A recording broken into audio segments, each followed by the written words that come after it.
Sex in recovery.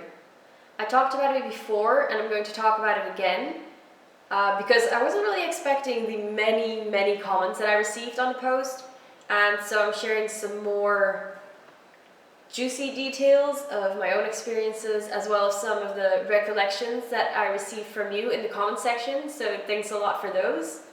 If you haven't seen part 1, then I suggest that you watch that one first, and if you have watched it, then let's get to this one.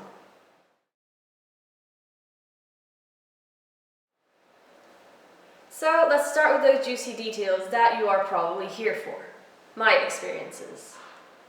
I'll go into some detail, but I'm not going to embarrass myself completely, largely because I already do that in my upcoming book. So once that's out, I suggest you check that out if you want to see me completely embarrass myself about every aspect of my life. So yeah, you'll have to purchase that later on. Anyway, I'm talking about my experiences mostly because the research in the area is very limited, and well, there's not that much available anyways, and that which can be found online is incredibly outdated and limited because it deals mostly with heterosexual couples.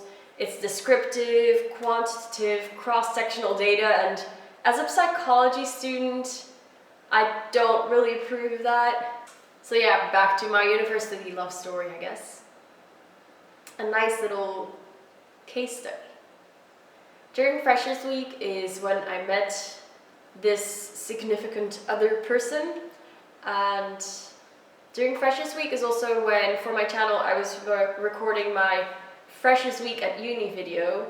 So I did record a little excerpt with my thoughts, which I ended up not including in the video, but I'm including it for you now. Please disregard the shouting drunk people, as well as my own potentially not quite so sober state. There's been someone showing some interest in me, and it's really strange for me because I mean, there have been some people before, but I've never shown any interest in them.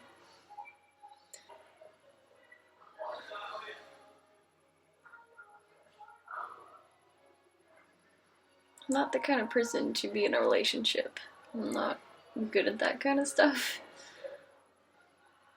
He will probably find that out. He might have already found that out. I don't know.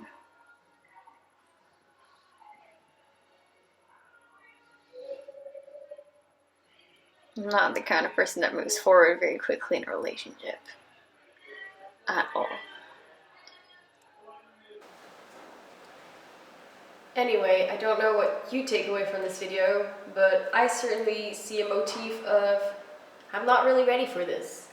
And I also told him that several times, but he was quite determined, so I thought, well, okay, I'll give this a try, although I did tell him about my worries, my doubts, that I didn't feel quite ready. All this did was make him uncertain, put him on edge, and make him very worried and uncomfortable, which hadn't been the intention, obviously. He was a very sweet guy, and it's not really something I wanted to do. Anyway, we weren't officially together, but he was one of the few people that I did hang out with, that I was able to confide in, talk to, and he did want to be over 24/7. I just didn't let him. So even when he was over, I chatted with him a bit. I did my own thing, we chatted some more. Yeah, and I more or less avoided sexual encounters because I wasn't really interested in them. Damn, I probably even avoided the thought because it just led to like fear, anxiety, an extreme sense of guilt.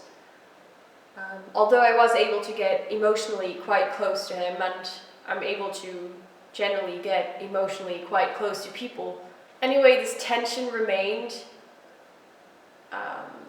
because we weren't really on the same wavelength there.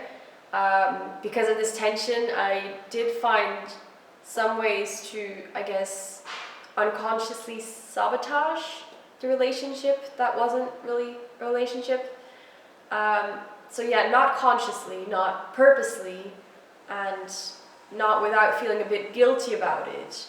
And I didn't take it to the extremes, but now I do feel a bit bad, obviously, because if you're really into someone 100% and you're ready for a relationship, it's not something you would do, I think. But yeah, little things. So after class, if I was sitting with someone after a lecture, I would walk back with them, and little things like that would really piss him off, which I thought was ridiculous, because who cares who I walk back with? But the tension was there because I was not as involved, and because my uninvolvement made him on edge, and this clashed a little bit. Anyway, thinking back on it, it wouldn't have been too much trouble for me to just wait for him if I had wanted to, and if he had realized that I was in it for the full 100%, for him it might not have been as bad if once in a while I didn't. But every time it would turn into some sort of conflict, which, as I said, is ridiculous. But yeah, that's the tension that was there, and it was uncomfortable both for him as well as for me. So for me, I guess hugs are obviously fine. I love hugs, there's nothing wrong with hugs. But if I even suspected anything more, I would completely freak out, and we would talk about it, even though I found it really difficult and a bit embarrassing to talk about. I mean, I'm a 20-year-old girl and I would go completely insane. I had been brought up on the idea that sex and anything related to it was gross, filthy. I shouldn't associate myself with things like that, and I think that played a part as well. So if he pushed, obviously without being pushy and giving me the option and being very caring and saying that it's fine, all of that, it was still pushy. And I would feel ashamed, but on the other hand, I would also feel guilty. I would feel inadequate, I would feel uncertain, because this near relationship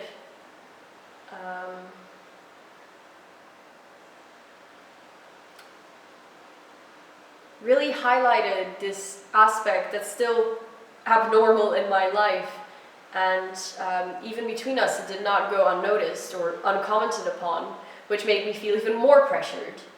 He told me I was beautiful, that I was perfect, and then he'd ask me, why are you so resilient? What is wrong with me? And that would make me feel even more guilty, of course, even more pressured, and that just made things worse. When I broke it off, this thing that was never really a thing to begin with, he told me that it was fine if I wasn't ready and that he would wait. But I told him he'd waited enough. I didn't want him to wait, and I didn't want the pressure of him having to wait. He also said that the reason he never properly asked me to be his girlfriend was because he felt I was afraid of closeness. And let me just make that clear, I'm not afraid of closeness.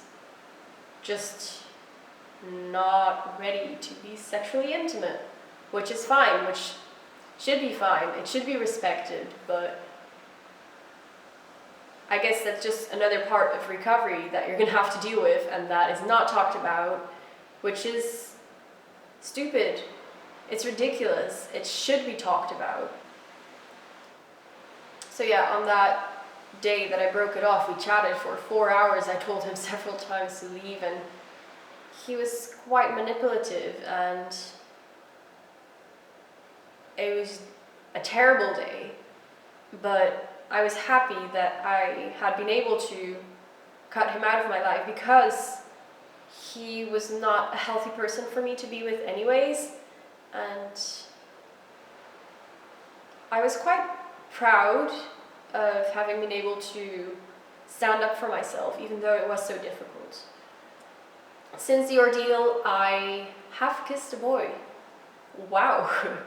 I've also lost him. I have turned down more people than I can count on one hand, and that has been since February or so this year. I have also been left in a state of confusion just about this topic, which is why I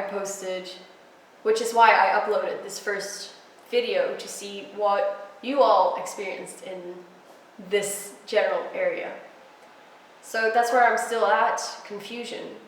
However, I see both the difficulty and the necessity of having good and well-founded relationships in recovery, whether romantic or friendship relationships or family relationships. However, it's important that these are based around safety, earnesty, honesty, openness, that they are validating and respectful, based on respect and mutual understanding, so that you're able to talk about things, be open about things, and not make the other person feel pressured or guilty or uncomfortable.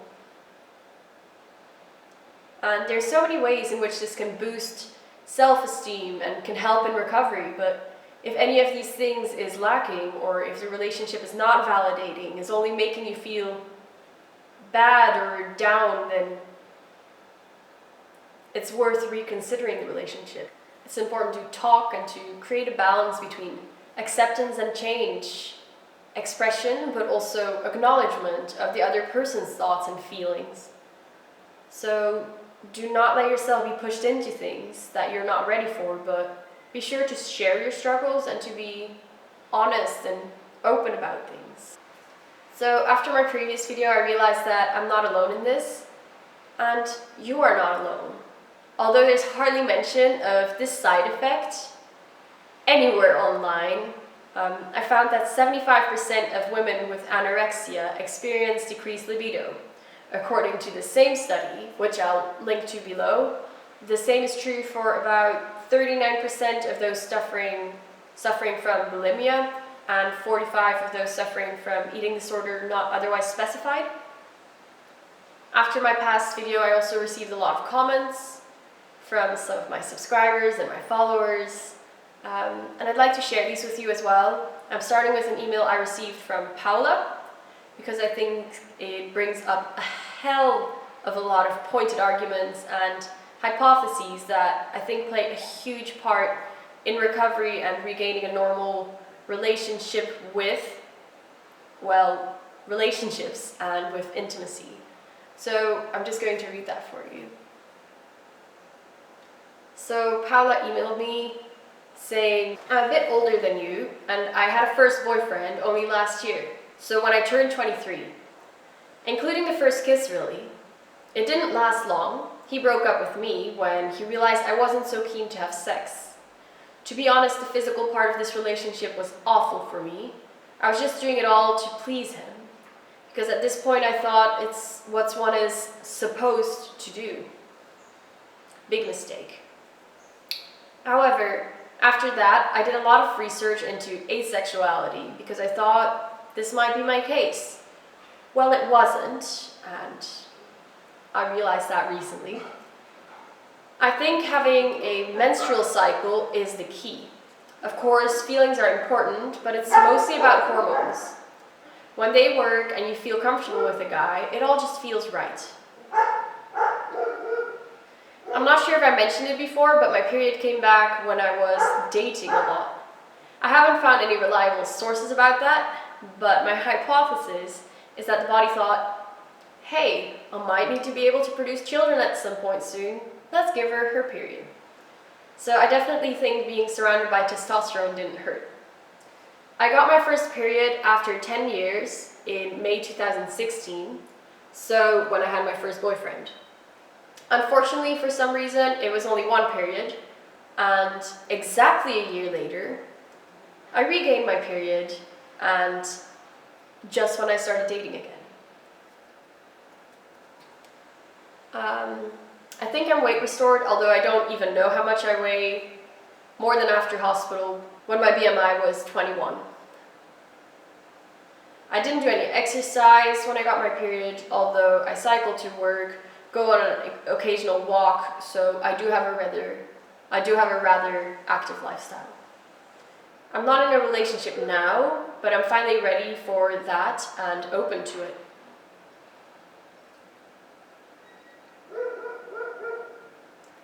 So I think that's a really good email, and I think, yes, getting your period back is important. For that, you obviously have to gain weight first, you have to feed your body, nourish your mind, and relax a bit. I did make a video about that before, so if you haven't seen it, check it out.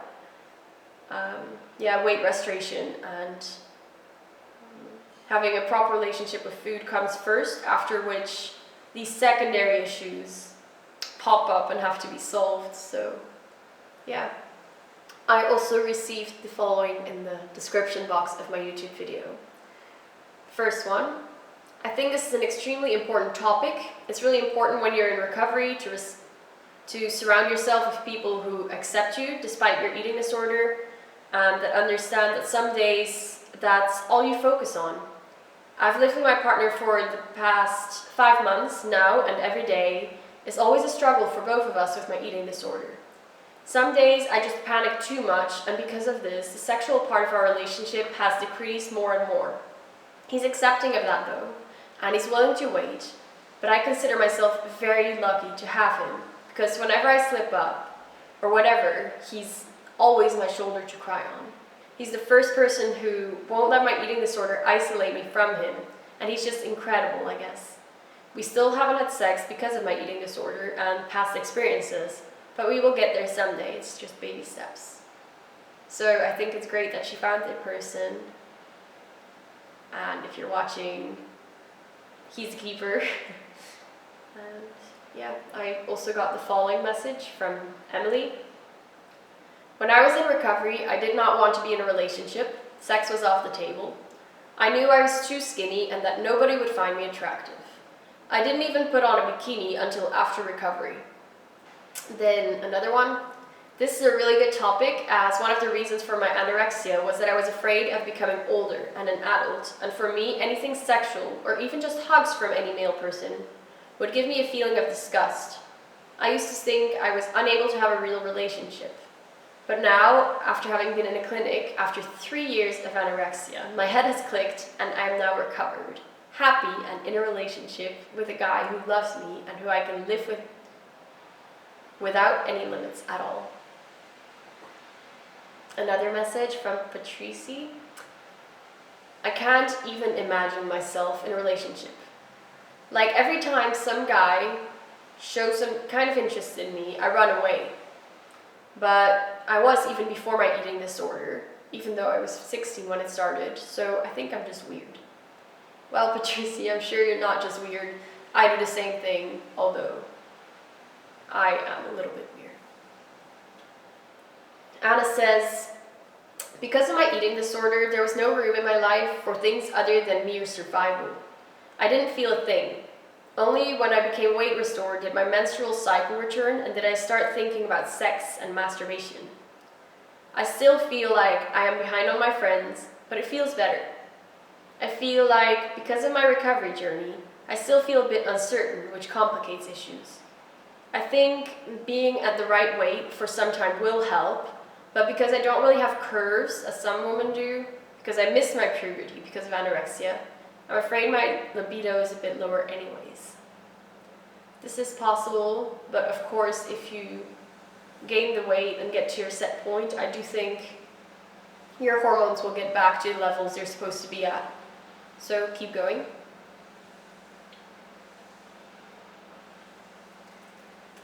Elenia says, I just want to say that because of my eating disorder, I always wanted to be alone, so it affected my social life in a very negative way. I have only a few friends left, and for me it's hard sometimes to be open with them. For somebody who has not experienced an eating disorder, it's almost impossible to completely understand what I've been through. So this makes me feel a bit uncomfortable sometimes, because I don't want to be misunderstood and I don't want to be judged only for my mistakes. And the fact that I didn't love myself made it impossible for me to have a boyfriend or a love relationship. I was so focused on food that I couldn't focus on friends or lovers. I thought that my body was not perfect, so that made me feel uncomfortable and awkward in many social situations. Even walking in the school hallway or in the streets was shameful for me. So this is kind of what I have been experiencing. I'm still recovering and I'm so sick of being a wallflower. But one last thing I want to say is that during my worst times and relapses in my fight against food, I have been a jerk to many people. I have let down many people, dumping them at the last minute because all of a sudden I decided I couldn't go out with them because either I couldn't find any clothes and I felt ugly, or I was just busy binging and doing my scary things. I have let down many people because I was a jerk. I only cared about myself and I couldn't keep a nice conversation. I was competing with other people, trying to prove I was better than them. So that was not very nice. That was dumb and selfish. I didn't expect this comment to be this long. I'm just going to add that what I regret the most is losing a great part of my social life because of my eating disorder. But I also want to add that family and friendships are what gave me the strength to go on and recover. Because nobody can save themselves from themselves without any external help. And I think that's a great comment to leave on. Because you do need social relationships in your life and you do need to let people in. But first, love yourself. When you love yourself, you'll be open to have other people love you. So be open. Be understanding. Express your feelings, your thoughts, and be earnest. Think about your own goals and assess your relationships. But yeah, first off, love yourself. I'll see you soon.